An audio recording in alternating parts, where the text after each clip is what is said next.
Hi, everyone. It's Dr. Meek. Dr. Parker and I were talking, and we thought it might be nice if you got to see what some of us were doing while we were in quarantine. As many of you know, I'm an artist, and I've been using this extra time to work more on my series called BiblioBotany and give you a little tour.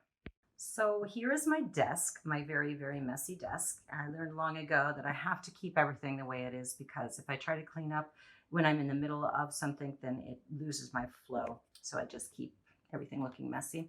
These are the very big scissors I use to create these very, very tiny little cuts. And I make lots of them and work with these and create these various types of flowers.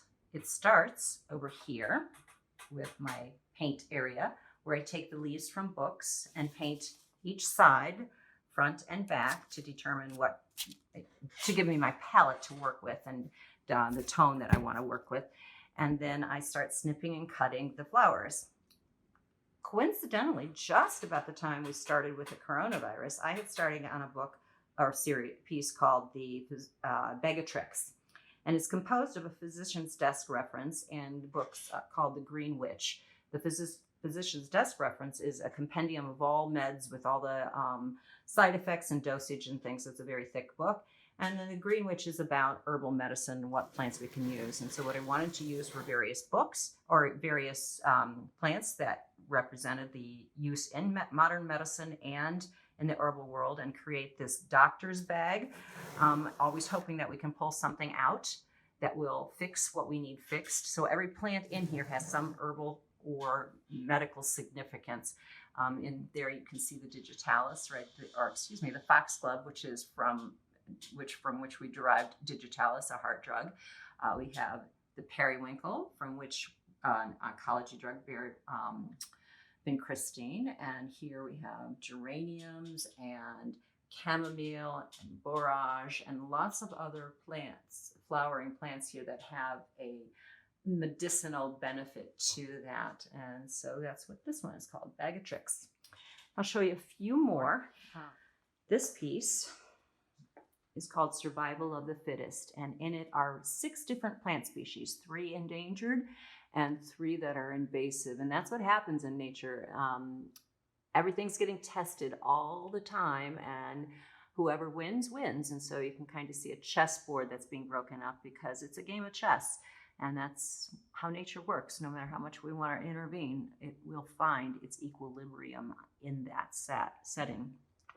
This piece was a piece inspired by an NPR piece about how impoverished and tragic the situation still is in American Indian reservations. I wanted to recreate the design of a Navajo woman's Navajo blanket, and that was the genesis of the actual design of this piece. And each plant that's in here has some American Indian significance. The white ones there are called Cherokee roses, significant of when the Cherokees were forced out of their lands into Florida.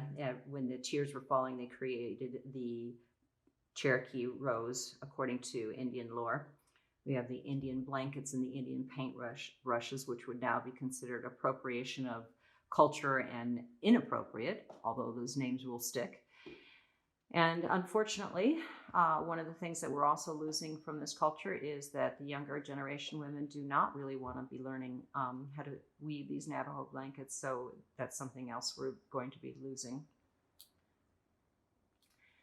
This piece was designed from a very large book bounding of San Francisco Chronicle newspapers, 1940. And the concern I have is that we are putting journalism under fire, and we need them as our fourth estate to keep us honest and ferret out corruption. There's a term in journalism called getting into the weeds. So everything flower that you see here are weed type flowers. You can see a clover in there and dandelions, which are always one of my favorites. And I drilled holes into this piece, the book itself, and the title of this piece is We're Poking Holes into It. We're creating damage into a very important part of our democracy. This piece is a cello I created. The bottom flowers are all named specifically in orchestral compositions by the major composers. And then you see the trumpet vine going up to create the strings.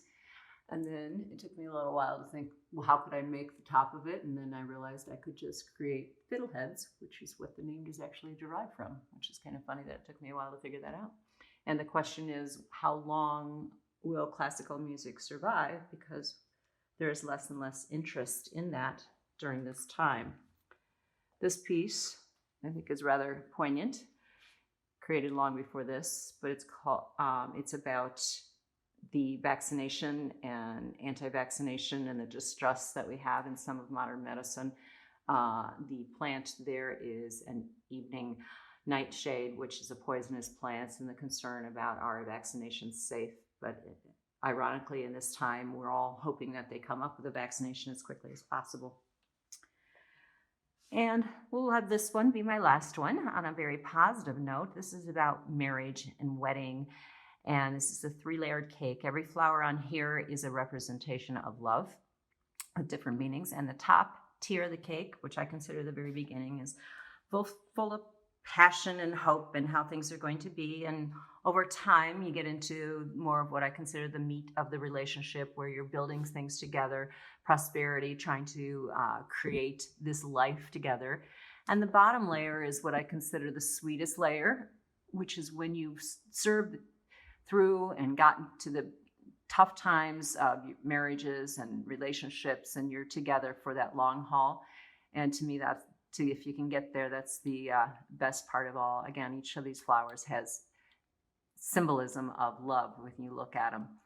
So this is what I'm doing right now, and I'm going to keep doing it, but I do miss seeing all my patients, and I can't wait to get back to work, and I hope that everyone is staying healthy and well. Take care.